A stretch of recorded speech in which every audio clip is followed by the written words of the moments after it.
안녕하세요. 저는 한때 모두가 부러워할 만한 공무원 부부였던 30살 후반의 여자입니다. 였던이라고 밝혔던 것처럼 지금은 이혼을 하고 딸과 둘이서 살아가고 있어요. 제 인생은 태어나는 순간부터 지금까지 한순간도 조용할 날이 없었던 것 같아요. 저는 어렸을 때 부모님이 돌아가셨고 돌봐줄 가족이 없어서 보육원에서 자랐어요. 보육원에서 지낸다고 학교 친구들이며 어른들이며 제게 손가락질도 하고 불쌍한 아이라며 안타까운 시선으로 바라보았지만 아랑곳하지 않았어요. 저는 공부만이 살 길이라고 생각했고 그때부터 공부를 죽어라 열심히 했어요. 우리 다현이는 나중에 뭐 하려고 이렇게 공부를 열심히 해? 아직까진 딱히 하고 싶은 건 없는데 일단 해두는 거예요. 공부를 해야 월급 많이 주는 회사에 다닐 수 있으니까요. 돈 많이 벌어서 뭐 하게? 뭐 필요한 거라도 있는 거야? 저를 무시하는 사람들 코 납작하게 해주고 싶어요. 꼭 성공해서 돈도 많이 벌고 당당하게 살 거예요. 그래, 꼭 그런 날이 올 거야. 원장님이 우리 다현이 성공할 수 있게 매일 기도할게. 부모 없다고 혹은 돈 없다고 손가락질 당하는 각박한 세상 속에서 원장님은 유일한 제 편이었어요.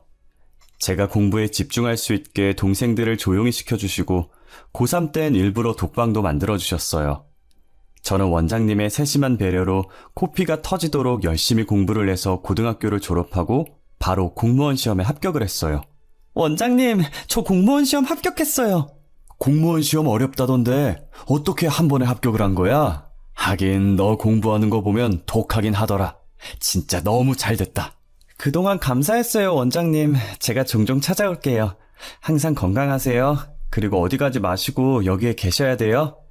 당연하지. 내가 갈 데가 어디 있어. 죽을 때도 여기서 죽을 거야. 저는 보육원을 떠나기 전 원장님과 마지막 포옹을 하고 시원섭섭한 마음으로 보육원을 나왔어요.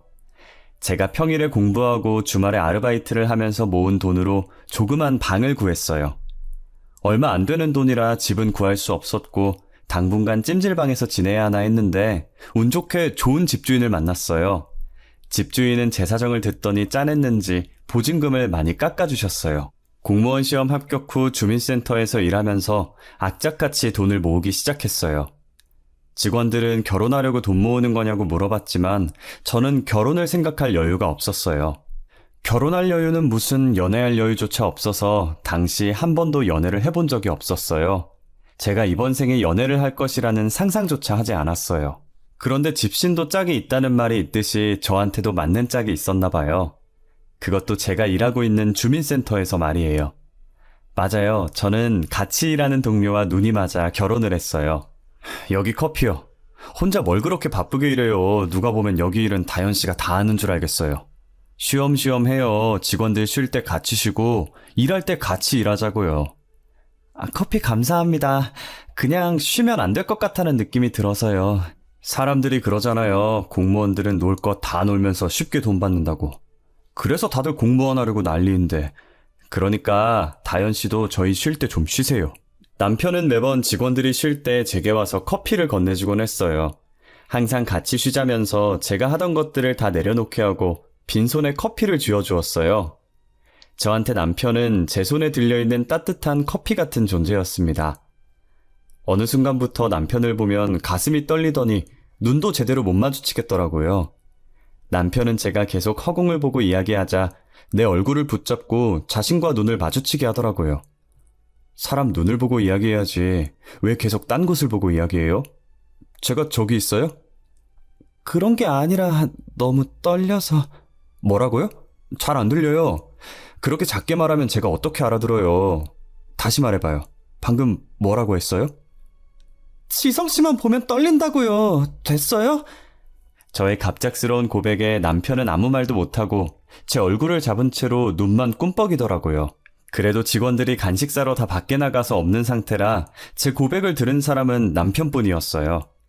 타이밍 절묘하게 제가 고백을 하고 30초 뒤에 직원들이 우르르 들어오더라고요. 둘이 뭐해? 지성 씨는 왜 다현 씨 얼굴을 붙잡고 있어?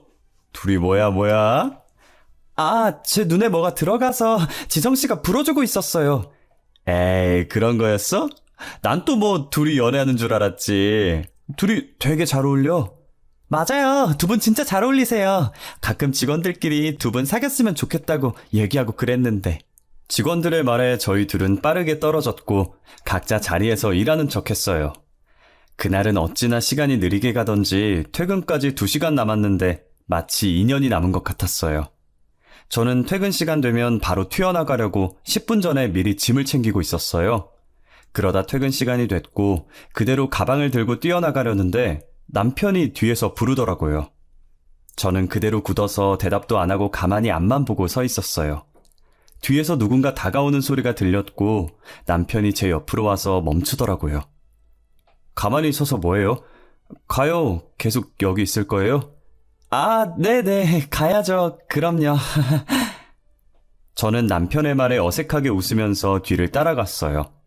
남편을 따라 도착한 곳은 회사 근처에 있는 산책로였어요. 남편이 앞에 있는 벤치에 앉더니 자신 옆에 앉으라는 듯 손으로 옆자리를 툭툭 치더라고요. 괜히 민망하기도 하고 어색하기도 해서 쭈뼛거리면서 남편 옆에 앉았어요. 저 좋아한다고 고백할 땐 언제고 왜 갑자기 저를 피해요? 제가 언제요? 저 좋다고 고백한 적은 없었거든요. 피한 적은 더더욱 없고요. 나보면 떨리는 게 좋아하는 거 아닌가? 그럼 저 싫어해요? 아니요, 누가 싫어한대요. 그냥 고백한 건 아니라는 거지. 저는 다현 씨가 너무 좋은데. 사실 아까 다현 씨가 떨린다고 했을 때 저도 떨렸어요. 다현 씨 얼굴 잡을 때 제 손 떨리는 거 안 느껴졌어요? 제가 더 떨어서 몰랐어요. 저 다현 씨 좋아해요. 그래서 계속 다현 씨 챙겼던 거고요. 괜찮으면 저랑 사귈래요? 싫다고 거절하면 어쩔 수 없고요. 싫은 거 아니라니까 자꾸 그러네. 저도 지성 씨 좋아해요. 저는 괜히 흙을 발로 차면서 남편의 고백을 받아주었고 그렇게 사내 연애로 발전하게 되었어요. 저희는 연애하면서 한 번도 싸운 적이 없었고 3년 정도 연애를 하다가 결혼을 했어요. 제가 부모님이 없으니 상견례는 하지 않았고 남편 부모님께 인사드린 게 다예요. 시부모님은 처음 봤을 때부터 되게 따뜻하고 좋은 분이셨어요. 신혼여행을 다녀와서 인사를 드리러 갔을 때 제 친부모처럼 느껴질 만큼 저를 따뜻하게 대해주셨어요. 저희가 도착했다는 소식에 시부모님께서 버선발로 달려나와서 저를 안아주셨죠. 아이고, 우리 며느리 왔어? 신혼여행은 재밌었고? 네, 너무 재밌었어요. 어머님, 아버님도 오시면 좋았을 텐데 다음에 저희 휴가 때 같이 가요. 가보시면 분명히 어머님, 아버님께서도 좋아하실 거예요. 그래. 다음에 우리 꼭 같이 가자꾸나? 어여 들어와. 춥지? 우리 며느리 춥겠다. 얼른 들어와. 옷을 왜 이렇게 얇게 입고 왔어? 엄마, 아빠, 나도 여기 있거든? 누가 보면 다현이가 엄마 딸인 줄 알겠어. 그래, 다현이가 내 딸이야. 어쩔래? 얼른 들어와. 내가 밥 해놨으니까. 저는 그런 시부모님을 저희 부모님이라고 생각하고 남편보다 더 효도하면서 행복하게 살았어요. 시어머니는 애교 많은 저를 좋아해 주시고 시아버지도 아들인 남편보다 저를 더 좋아하셨어요. 호칭도 며느리에서 딸로 바뀌었고 저도 어머님 아버님에서 엄마 아빠라고 바뀔 정도로 잘 지냈어요. 시집살이도 전혀 없었고 오히려 시어머니께서 자처해서 며느리살이를 하셨어요. 그렇다고 제가 막 어머님을 부려먹는다는 건 아니고 퇴근 시간 다 와갈 때 저희 신혼집에 오셔서 밥도 해주시고 제가 밥 먹는 동안에 집안일도 해주셨어요. 제가 하겠다고 하지 말라면서 시어머니를 말렸지만 도저히 말릴 수가 없었어요. 이렇듯 제 결혼 생활에는 아무 문제가 없어 보이지만 딱 하나 저희 남편이 문제였어요. 한없이 다정했던 남편은 결혼한 지 불과 3달 만에 본성을 드러내기 시작했습니다. 남편은 쥐꼬리만한 공무원 월급을 가정이 아닌 오직 자신을 위해 썼어요. 예를 들면 운동을 시작했다면서 200만 원 넘게 돈을 들여서 신혼집을 헬스장으로 만들어버렸고 매달 나오는 상여금으로 운동용품과 운동화, 영양제 등등 전부 남편 본인을 위해서만 썼어요. 남편의 선물은 애초에 바라지도 않았고 생활비라도 보탰으면 했지만 한 번도 생활비를 보탠 적이 없어요. 저는 답답한 마음에 시댁에 찾아가 하소연하듯이 어머님께 쏟아냈어요. 어머님, 오빠가 지금까지 살면서 생활비를 낸 적이 없어요. 항상 제 월급으로 생활하고 오빠는 쓰잘데기 없는 물건만 사면서 돈 낭비하고 있고. 내가 미안하다. 사실은 아들이 고등학생 때부터 사고치고 다녔었어. 그래도 뒤늦게 정신 차려서 공부하려고 하던데 이미 대학은 못 가는 성적이라 우리가 공무원 시험이라도 준비해보라고 했었거든. 아, 그랬어요? 에휴, 말도 마라. 공무원도 우리가 3년 동안 뼈 빠지게 뒷바라지해서 겨우 된 거니까. 철없는 우리 아들을 아무 죄 없는 너한테 맡긴 것 같아서 나는 너만 보면 늘 너무 미안해. 알고 보니 남편은 고등학생 때부터 사고를 무지막지하게 치고 다녔었더라고요.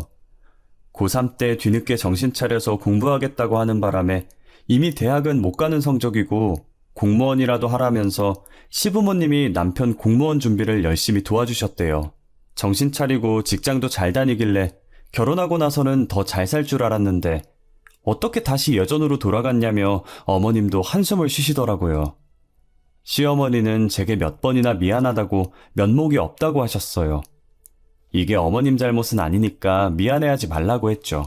내가 미안하다는 말밖에 할 말이 없구나. 너를 볼 면목이 없어. 미안해하지 마세요. 어머님이 잘못하신 것도 아니잖아요. 어머님, 저희 어머니 집 근처로 이사하면 어떨까요? 우리 집 근처로? 왜? 마음 같아선 어머니랑 같이 살고 싶은데 어머님이 저희 신경 쓰신다고 피곤해하실 것 같아서 근처에 이사와서 어머님, 아버님 자주 뵙고 쉬는 날엔 맛있는 것도 먹으러 다니고 하려고요. 그래, 그렇게 해. 나는 너 자주 볼 수 있어서 좋아. 솔직히 지금 집은 우리 집이랑 멀긴 했어, 그지? 저는 시부모님이 너무 좋아서 원래 살고 있던 신혼집을 팔고 대출을 조금 받아서 시댁 근처로 신혼집을 옮겼어요. 저희가 이사 오니 시부모님께서 너무 좋아하시더라고요. 멀리 있어도 자주 만났지만 이젠 걸어서 3분밖에 걸리지 않으니 더 자주 만나게 됐어요. 부모님이랑 자주 만나다 보니 남편도 연애 시절 때처럼 다시 돌아가는 것 같더라고요. 부모님께 잔소리 안 들으려고 행동을 조심하는 게 눈에 보였어요. 저희는 신혼을 즐기다 1년 만에 딸을 임신하게 되었어요. 시부모님은 아들보다 오히려 애교 많은 딸이 좋다고 너무 행복해 하셨어요. 저희 딸이 태어나길 저보다 더 기대하고 기다리셨어요. 그렇게 행복만 넘칠 줄 알았던 저희에게도 큰 불행이 닥치고 말았어요. 제가 출산도 하기 전에 시부모님께서 끔찍한 사고를 당하시게 된 거였죠. 제가 여느 때처럼 일을 하다가 안부 전화 드리려고 아버님께 전화를 했는데 모르는 남자가 다급하게 전화를 받더라고요. 누구신데 저희 아버님 전화를 받으시죠? 저는 구급대원입니다. 지금 아버님께서 사고를 당해 많이 다치셔서 이송 중입니다. 땡땡 대학병원으로 가고 있는데 바로 오실 수 있으십니까? 사고라니요? 무슨 사고요? 잠시만요. 제가 바로 갈게요. 저는 지갑만 챙겨서 근무지 앞에 서 있던 택시를 타고 급하게 병원으로 향했어요. 제발 별일 없으시라고, 도착했을 때 깨어 계시라고 택시 안에서 얼마나 기도를 했는지 몰라요. 손으로 허벅지를 얼마나 쳤는지 나중에 보니까 허벅지에 멍이 들었을 정도였어요. 제가 급해 보이니 택시기사님이 고맙게도 엄청 빠르게 달려주시더라고요. 저는 택시에서 내리자마자 아버님을 찾으려고 무거운 몸으로 응급실 여기저기를 돌아다녔어요. 아버님이 보이지 않아서 아무 간호사나 붙잡고 물어보려고 하는데 응급실 문이 열리면서 누군가가 심폐소생술을 받으며 들어오고 있는 거예요. 그 뒤에 들어온 사람은 사망했는지 흰 천이 덮인 채로 들어오고 있었고요.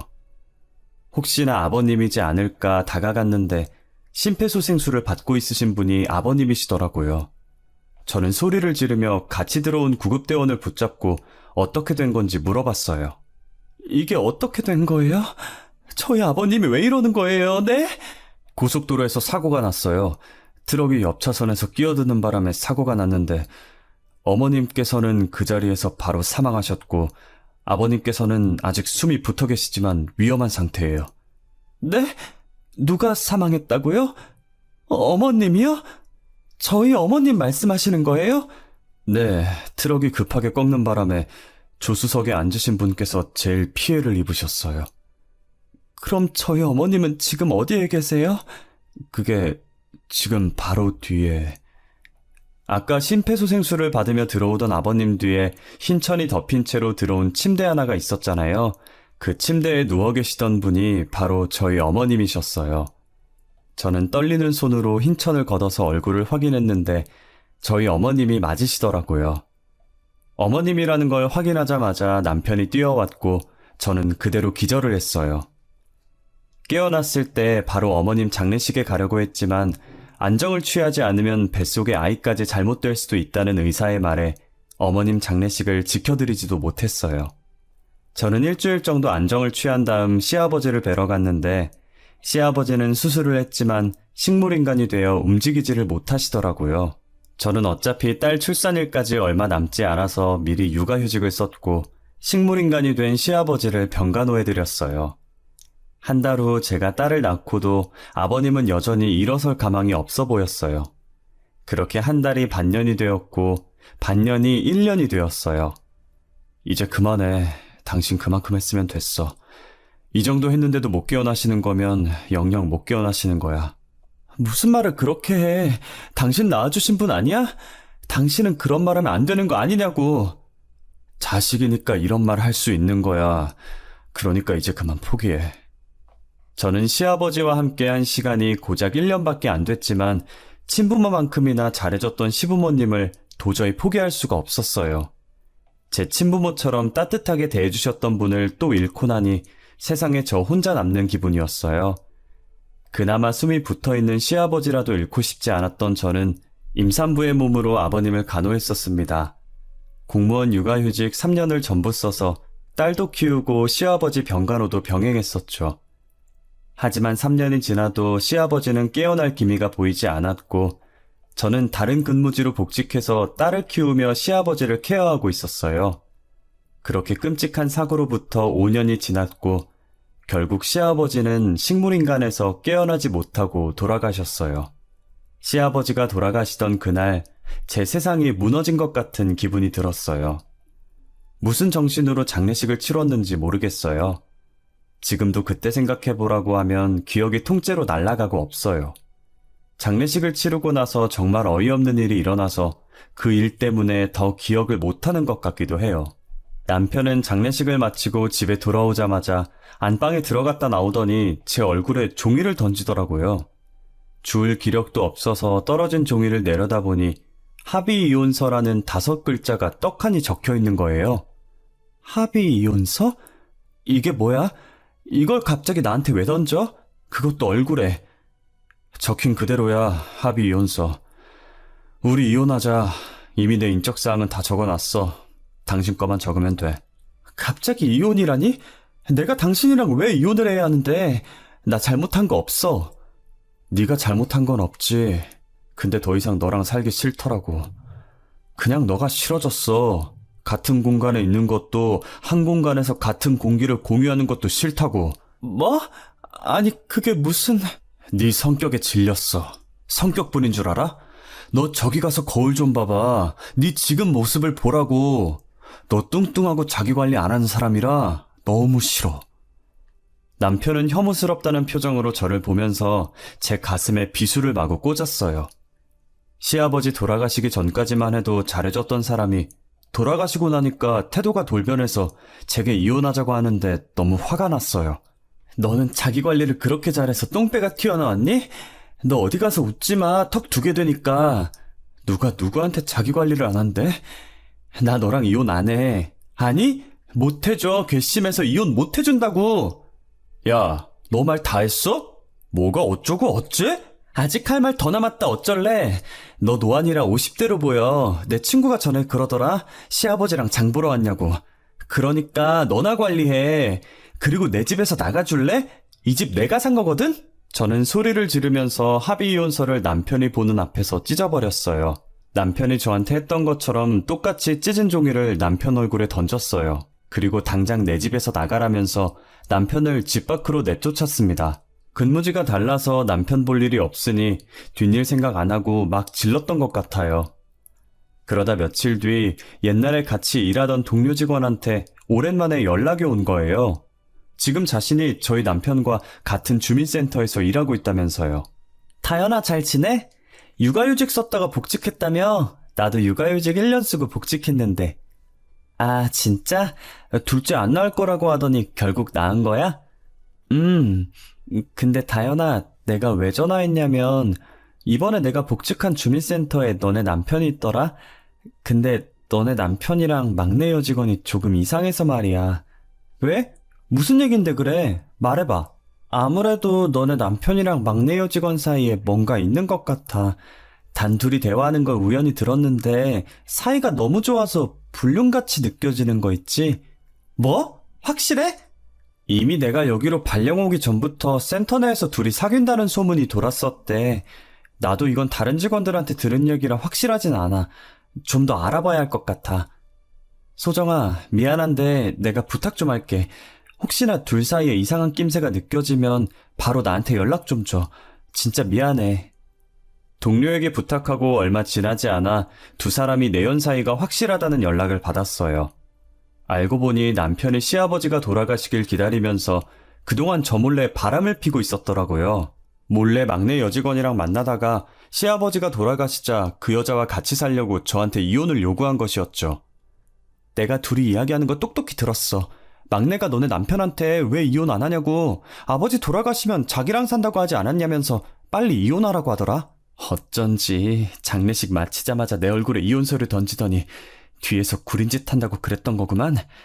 소정아, 나 부탁 하나만 더 해도 될까? 어떤 건데? 말만 해. 내가 할 수 있는 건 다 해줄게. 직장 내에서 둘이 구린 짓 하는 게 보이면 증거 좀 모아줘. 합의 이혼? 웃겨. 이혼 소송에다가 상간녀 소송에다가 할 수 있는 소송 다 할 거야.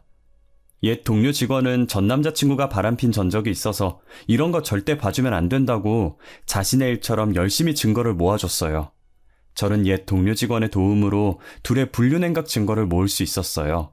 시아버지 간호하는 내내 남편은 조강지처를 벌이고 바람을 폈다는 사실을 제가 안 이상 가만히 두고 볼 수가 없었어요. 저는 남편이 불륜을 저질렀다는 증거들을 들고 변호사 사무실을 찾아갔어요. 이 정도 증거로는 어떤 고소가 가능한 거죠? 할 수 있는 고소는 다 할 거예요. 남편이랑 상간녀가 공무원이라고요? 두 사람 다 공무원 품위유지 위반으로 행정소송 걸 수 있겠고요. 민사소송으로 남편에겐 이혼소송, 상간녀에겐 상간녀 소송 걸 수 있겠네요. 그럼 그렇게 해주세요. 할 수 있는 건 다 해주세요, 변호사님. 이 정도 증거면 충분하긴 하지만 혹시 모르니까 이걸 증명할 증인은 있으세요? 당연하죠. 증인 있어요. 옛 동료가 남편이 일하고 있던 주민센터 여직원들에게 상황을 설명했고 평소 둘을 안 좋게 보던 여직원들은 본인 일처럼 친히 증인으로 나서줬어요. 둘이 매번 노닥거리느라 일도 열심히 안 했었던지 센터 내 대부분의 직원들이 전부 혀를 끌끌 차며 저를 응원해 주셨어요. 다행히 여직원들의 증언이 불륜 사실을 뒷받침할 증거로 정상 참작되었고 결국 남편과 상간녀는 중징계로 공무원에서 파면됐어요. 그리고 남편과 길고 긴 이혼 소송 끝에 위자료와 양육비를 받으며 이혼하게 되었습니다. 괘씸한 전 남편은 이혼 후 단 한 번도 딸을 보러 오지 않았고 연락조차 하지 않았어요. 지금 생각해보면 차라리 아무 연락도 없는 편이 제게는 더 나았던 것 같아요. 저는 딸아이가 유치원에 입학할 때쯤 시부모님이 살던 시골주택에 들렸어요. 예전에 시어머니께서 살아계실 때 딸아이가 크면 쓰라고 주신 옛날 피아노가 있었는데 갑자기 그 피아노가 기억이 나서 보러 간 거였거든요. 딸이 피아노를 보고 좋아서 방방 뛰다가 실수로 피아노 의자를 넘어뜨렸는데 거기서 시어머니께서 제게 쓴 자필 편지가 있는 거예요. 다현아, 못난 우리한테 와줘서 너무 고마워. 만약에 우리가 잘못돼서 세상에 없거든 너가 이 집에서 살아줬으면 한다. 소중한 내 딸, 항상 고맙고 미안하다. 시어머니는 시골집을 제게 상속하겠다는 유언장과 함께 공정증서를 남겨두셨어요. 사람 목숨이라는 게 언제 갑자기 죽을지 모르는 것이니 어머님께서 미리 남겨두신 것 같았어요. 저는 변호사를 만나 고인이 되신 시어머니의 명의로 된 시골집을 상속받을 준비를 했어요. 저희 어머님께서 돌아가셨는데 이렇게 유언장이랑 공정증서를 남겨놓고 돌아가셨어요. 어머님 유언장처럼 제가 어머님의 집을 상속받을 수 있나요? 보통은 며느리가 상속을 받기 힘들어요. 하지만 시아버지를 끝까지 병간호한 것으로 기여받을 수 있긴 해요. 제가 서류 정리해서 가정법원에 제출해 보도록 하겠습니다. 저는 변호사가 하라는 대로 필요한 서류들을 발급받아서 제출했어요. 그 뒤로는 변호사께서 알아서 하신다고 하셔서 가만히 기다리고 있었죠.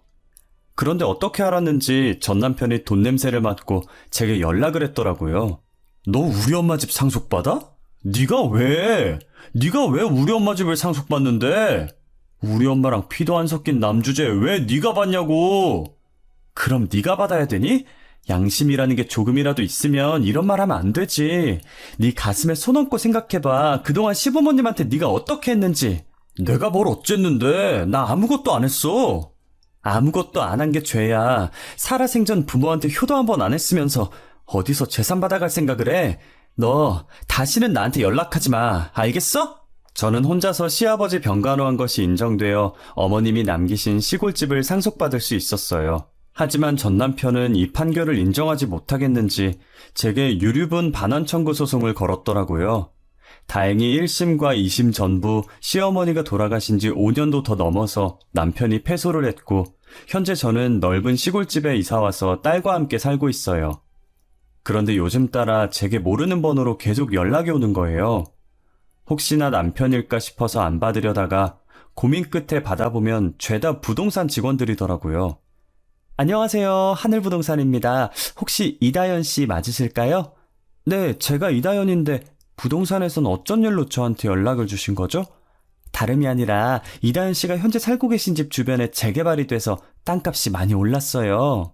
다른 사람들이 돈을 조금 더 얹어서 이다연 씨 집을 사고 싶다고 하는데 혹시 파실 생각 있으신가요? 그래요? 아니요, 저는 팔 생각 없습니다.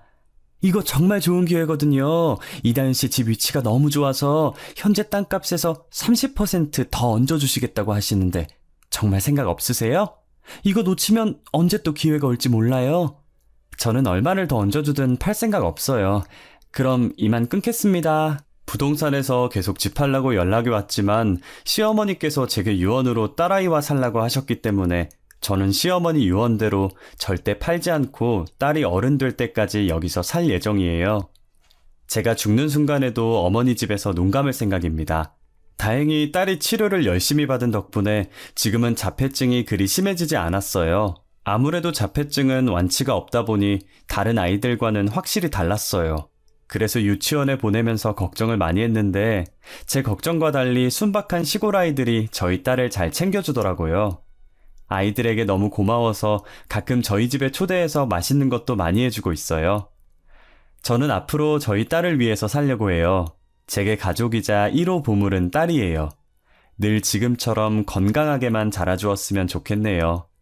여기까지가 제 사연입니다. 들어주셔서 감사합니다.